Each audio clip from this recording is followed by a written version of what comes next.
I should have known the minute he smiled at me. Not the kind of smile you give someone you've just met. Not the polite nod of a man whose ex is glowing with new life, new love, and a baby on the way. No, this smile was quieter than that. Too calm, too knowing. Like a man who'd just confirmed something he'd long suspected. The room was buzzing. Her friends fluttered about, arranging pastel balloons and triple-checking the floral cake, while her mother scolded someone for almost putting the gifts in the wrong corner. I stood near the punch bowl, holding a plastic cup I'd barely sipped from. It was a warm afternoon, full of lavender and lemon and pink lace tablecloths. Everyone was happy. Everyone but me. She looked radiant. I'll give her that. Maddie always knew how to host, how to steal a room without asking for it. She floated across the garden in that light blue dress that hugged her belly just enough to be reverent. Her hand never left it, like she was always shielding, always aware. She laughed easily, hugged hard, and kissed cheeks like she'd been crowned something holy. And when she caught my eye from across the tables, she smiled. Not like he did. Hers was soft, cautious, like she was making sure I still saw her as the woman I'd fallen in love with, not just the one I was slowly growing distant from. But my eyes drifted again. Back to him. Jason. Her ex. The one she swore had been out of the picture for years. The one whose name always came up in stories that ended with, "But I was so young back then," or "We were never right for each other." That's what she told me the first time I asked about him. That was before the proposal, before the pregnancy, before this entire afternoon that now sat like a stone on my chest. Jason stood by the mimosa station, dressed too casually for the occasion. Black jeans, rolled sleeves, no tie. The kind of guy who looked like he'd just wandered in, but somehow belonged anyway. People gravitated toward him, especially Maddie's college friends. They still laughed at his jokes, the same way they probably did a decade ago. His arm draped lazily around one of them as he sipped his drink, eyes flitting around until they found me again. That smile. There it was. Again. A second too long. A smirk, really. And then something else. Sympathy? Pity? My stomach tightened. We hadn't spoken yet. I figured it would be awkward, sure, but manageable. Civil. This was Maddie's day, after all, and I wasn't going to be the one to turn it sour. But he didn't come over. He didn't need to. The way he looked at me, it was like he was already telling me something without saying a word. Later, when the game started, I tried to pull Maddie aside. "Everything okay?" I asked, brushing a hand along her elbow as she sorted through baby shower bingo cards. "Yeah, why?" she replied too quickly. I gave a small shrug. Didn't know Jason would be here. She froze. Just for a second. Barely enough to register. Then she smiled, that practiced kind of smile you give when you've rehearsed an answer. "He's old news," she said. "We invited a bunch of people from college. He's just part of the group." "Right," I nodded. "Part of the group." But something sat wrong. The way he kept glancing over. The way Maddie avoided looking at him completely. The tension, stretched so tight between them it hummed under the laughter. And then it happened. I was helping her mother carry gift bags to the table when someone called for a toast. People gathered around the cake, phones out, smiling wide. All of them waiting for Maddie to say something sweet and maternal. She clutched her bump, giggling as someone handed her a mocktail.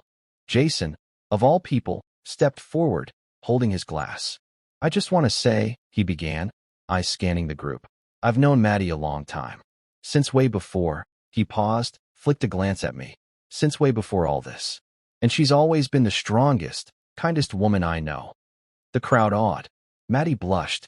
Jason took a sip, then added, "She's going to be an amazing mom. I mean, how could she not be? Especially with our baby on the way." Silence. It was like time stumbled. I didn't move. No one did. Except Jason. He blinked. Realized. Corrected. "I mean their baby. I said our, but you know what I mean. Her and her husband's baby. Sorry. Habit." He chuckled. Shrugged it off. But the damage was done. My heart didn't race. It dropped. Straight through the floor. Everything slowed down. The air, the sound, even the colors in the garden. Maddie's smile faded. Her laugh caught in her throat like a swallowed scream. Her eyes flicked to me, and for a moment, she looked like she might faint. She opened her mouth, closed it, then gave me a look I will never forget. Not panic, not fear, just resignation. Like something buried had been dragged into the light, and there was no point pretending anymore. I didn't wait. I set down the gift bag. smoothed the wrinkles in my shirt, and walked. Past the table, past the cake, past Jason, whose smirk had vanished, replaced by something closer to dread. I didn't look at Maddie again. I didn't need to. Her eyes had already said it all, and I walked out before the cake was cut. I sat in my car with the engine off. The sounds of the baby shower still carried through the open window. Laughter, someone tapping a champagne glass, the faint music of some acoustic playlist Maddie had curated. The wind carried the scent of buttercream and spring flowers. It was, objectively, a beautiful day, but all I could hear was him, especially with our baby on the way. The way he said it, the slip, the smirk, the shift in her face. I gripped the steering wheel tighter, not out of anger, but confusion. Deep, pulsing confusion. That kind of ache that wraps itself around your ribs like a vice, where every breath feels like betrayal. She didn't come after me. That was the first thing I noticed. 5 minutes passed. Then 10. I watched people inside through the windowed fence, moving on like nothing had happened. The cake was being sliced. People clapped when Maddie kissed her mother on the cheek. It was like I'd never been there. Eventually, I drove. No destination in mind. I just needed to move. Roads blurred. Thoughts spiraled. Her voice echoed in my head. All the times she'd reassured me. You're the only one I've ever really trusted. I've never felt this safe with anyone before. It's your eyes I see when I picture our future. God, how many of those lines were rehearsed? And what does a lie even look like when you've been kissing it goodnight for 2 years? I stopped at a gas station 2 towns over, washed my face in the bathroom, looked in the mirror, and didn't quite recognize the man staring back. He looked tired, older than yesterday, a man who suddenly had to reevaluate everything he thought was real. The reflection didn't flinch when I whispered, "Is it mine?" I didn't sleep that night. I didn't eat. I didn't cry. I just sat in our guest bedroom, because I didn't have it in me to share a bed with her that night, or ever again. She didn't come home until almost midnight. No text, no call, just the sound of her keys in the door, her quiet footsteps on the stairs. I heard her pause outside the guest room, then move on without knocking. Cowardice looks different when it's wrapped in silence. The next morning, she acted like nothing happened. She brewed coffee, hummed while slicing bananas into her oatmeal, wore one of my hoodies. Her eyes were puffy, sure, but she smiled at me like we were still fine. "Did you sleep okay?" she asked, setting a mug in front of me. I stared at it, then at her, and finally said, "What did Jason mean?" The mug rattled slightly in her hand. Her fingers tightened around the handle. She didn't answer right away, just sat down across from me, her smile gone, her mouth forming a tight line. "I told him not to come," she said softly. "He heard about the shower through a mutual friend. I didn't invite him." I nodded once. "But he came, and he said our baby." "It was a slip," she whispered. "He doesn't know boundaries. He's always been like that." "Why didn't you correct him?" She looked at me then, not in fear, but in something worse. Weariness. That kind of tired people get when they've decided they're done pretending. "I didn't correct him," she said slowly, "because I didn't know what to say."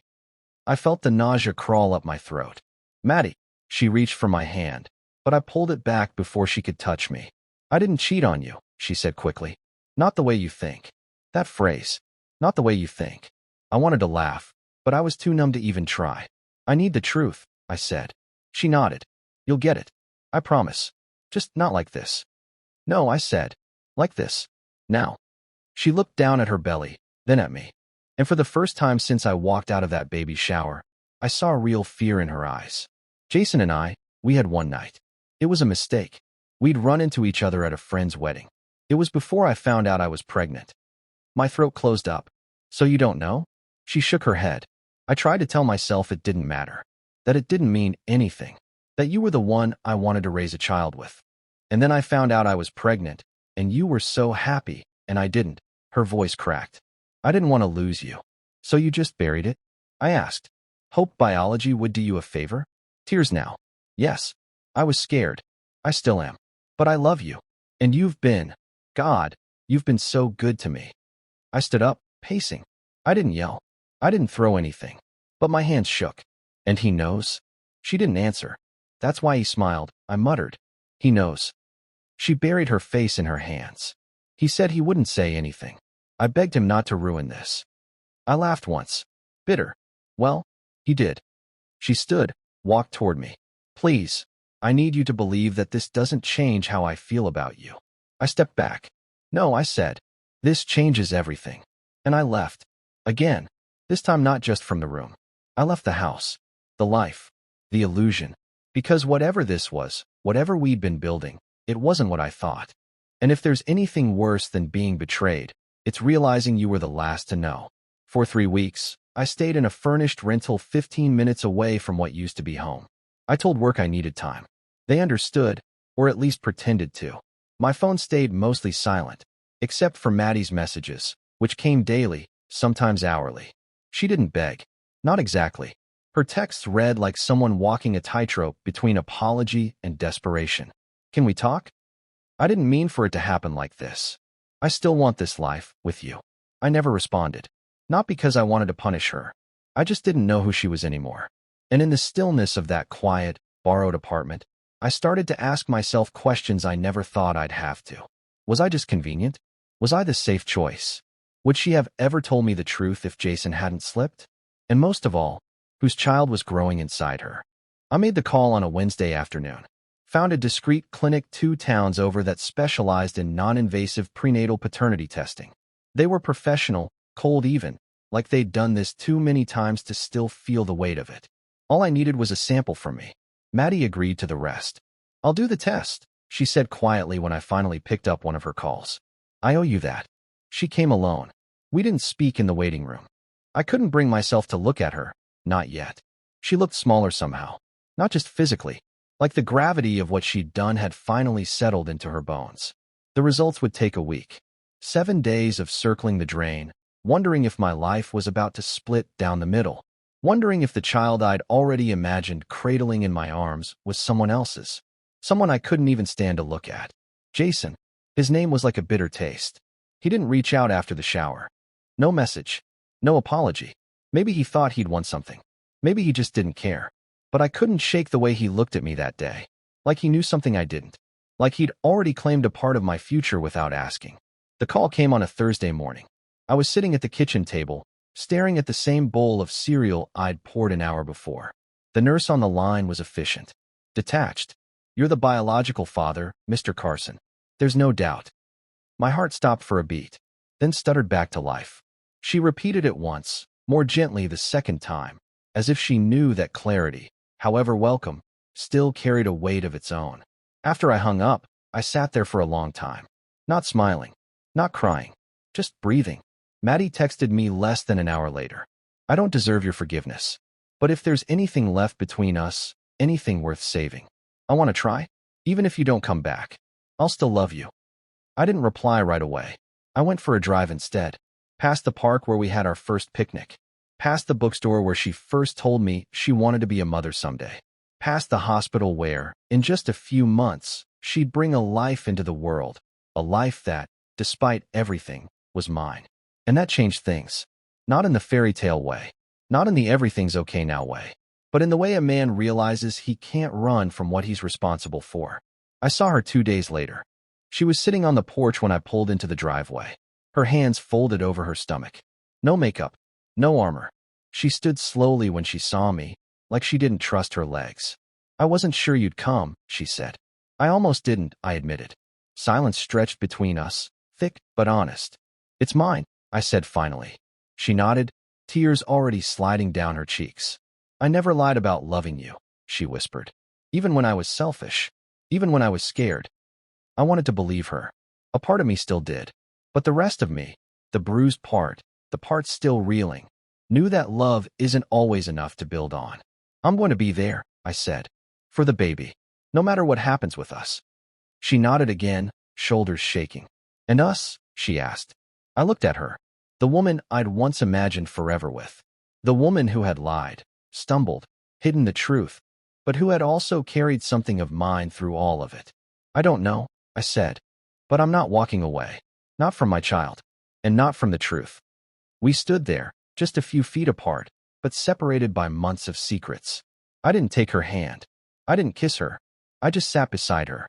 Because sometimes, when trust has been shattered, you don't rebuild with passion or promises. You rebuild with presence.